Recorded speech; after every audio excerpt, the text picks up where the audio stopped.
Para falar mais sobre o campo magnético, é importante explicar o que é um campo no ponto de vista da física. Um campo é uma região do espaço onde ocorrem alguns fenômenos específicos. Como exemplo de campos temos o campo elétrico, o campo gravitacional, o campo magnético, etc.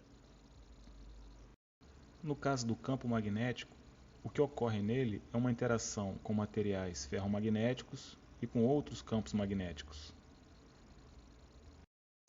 Ele pode ser gerado de duas formas. Pode ser uma característica intrínseca de algumas substâncias no seu estado natural, ou pode ser produzido artificialmente através de processo de imantação.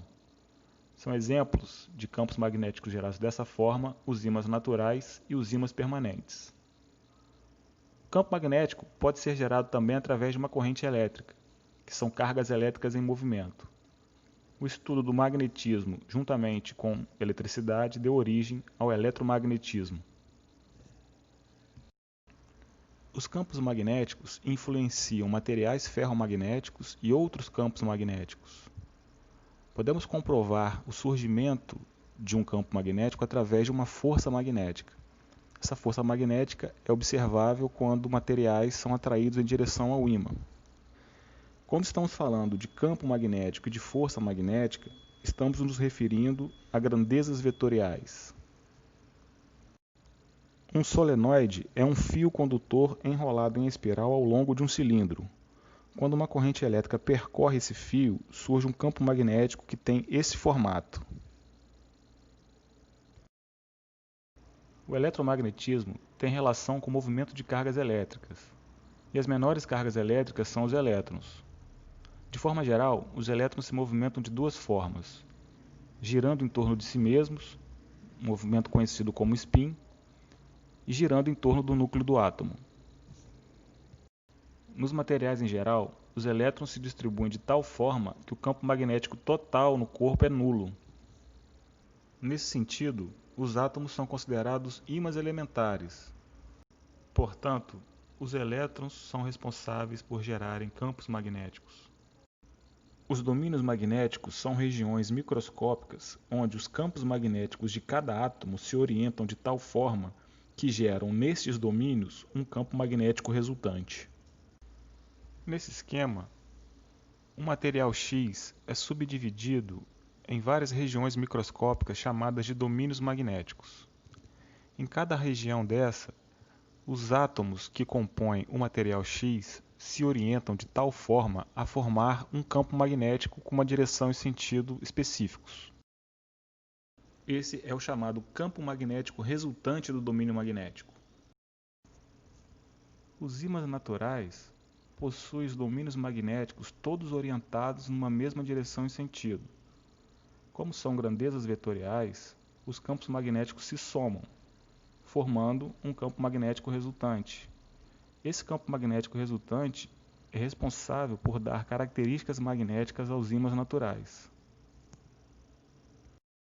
As substâncias ferromagnéticas, diferentemente dos ímãs naturais, possuem os domínios magnéticos desorientados. Na presença de um campo magnético externo, os domínios magnéticos das substâncias ferromagnéticas se alinham fortemente com o campo externo, fenômeno que é conhecido como indução magnética. São exemplos de materiais ferromagnéticos o ferro, o níquel e o cobalto. Existe uma atração forte entre as substâncias ferromagnéticas e os ímãs. Nesse desenho, podemos ver os domínios magnéticos desorientados. Quando os domínios magnéticos estão desorientados, o campo resultante é igual a zero. Porém, na presença de um campo magnético externo, representado pela seta vermelha, os domínios magnéticos se alinham a esse campo, e esse material passa a ter propriedades magnéticas. Já as substâncias paramagnéticas, quando ficam na presença de um campo externo, os ímãs elementares dessas substâncias se alinham parcialmente com o campo externo. Essas substâncias não possuem domínios magnéticos.